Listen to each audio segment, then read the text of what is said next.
اگر قرص دیابت میخوری این ویدیو رو حتما ببین، چون میخوایم در مورد چیزی صحبت کنیم که شاید هیچ وقت بهش فکر نکردی.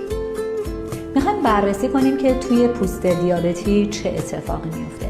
گردش خون ضعیف میشه، پوست خشک و شکننده میشه، زخم‌ها دیرتر خوب میشن و مستعد عفونت بیشتر. گاهی هم ممکنه لک‌های غیر طبیعی و جوش بزنه.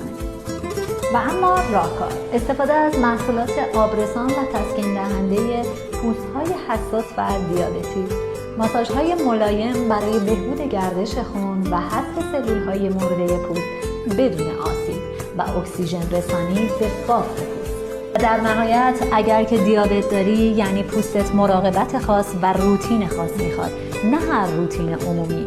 من اینجا هستم تا با هم دیگه برای پوستت یه برنامه فوق‌العاده بچینیم.